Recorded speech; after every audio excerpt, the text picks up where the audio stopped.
भगवान की जब कृपा होती है तो कभी धर्म की सच्चाई को जानने का अवसर मिलता है। मुसलमानों के बीच में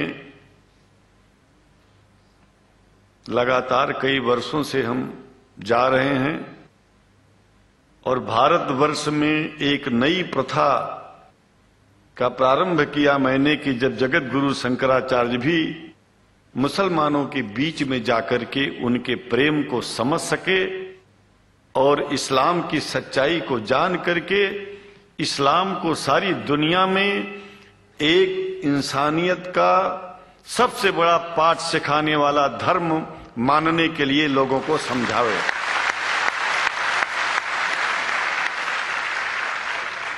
जब लोग इस्लाम को बेदर्द, मुसलमान को बेदर्द, तलवार के जोर पर चलने वाला धर्म बताते हैं तो अगर शायद धरती में कोई दुखी होता होगा तो सबसे ज्यादा दुख मुझको होता है।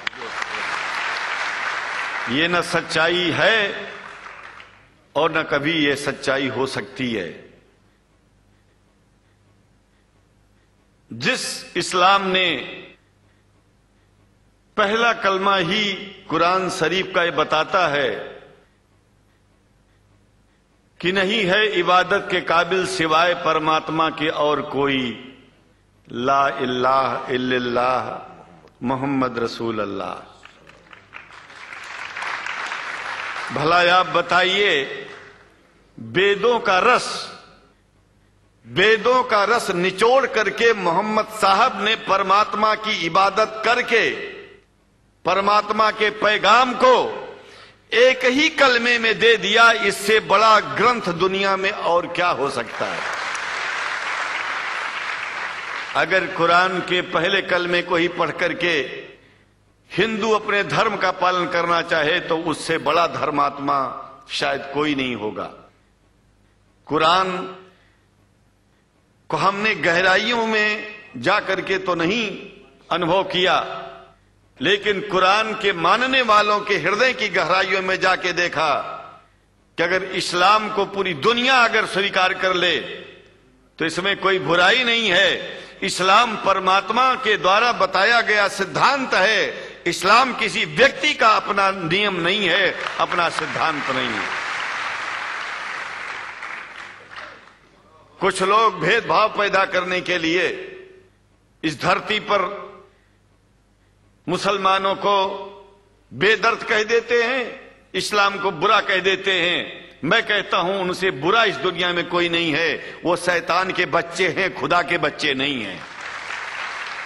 क्योंकि जहां तक मेरी अपनी पहुंच है, हमने वेदों को पढ़ा, पुराण को पढ़ा, शास्त्रों को, हिंदू धर्म ग्रंथों को पढ़ा। उसके बाद में मुसलमानों के बीच में जाना शुरू किया।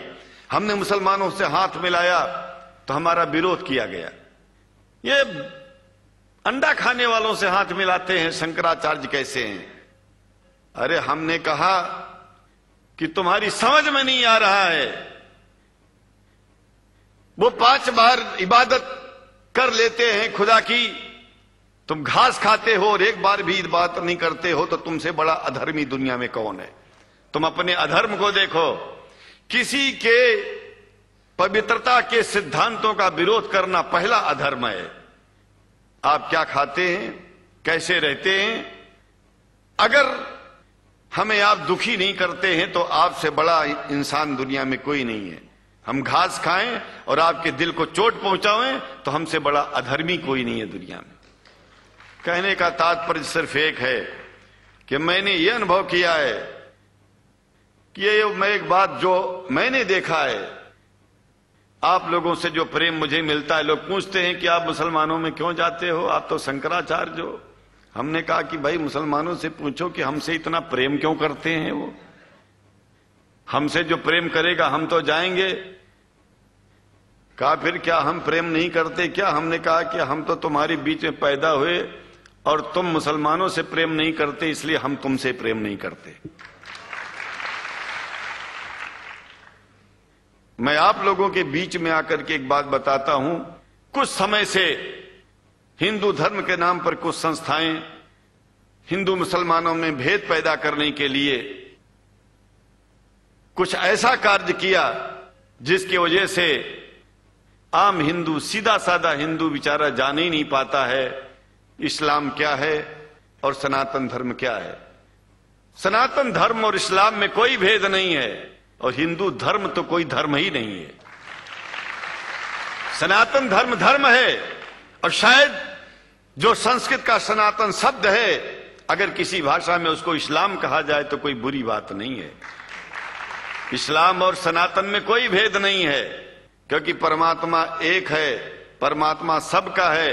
ये संदेश ऋषियों मुनियों ने दिया और यही संदेश परमात्मा का भेजा हुआ संदेश स्वयं हमारे मोहम्मद साहब ने इस पैगाम को हमको दिया, तो हम भेदभाव क्यों करें।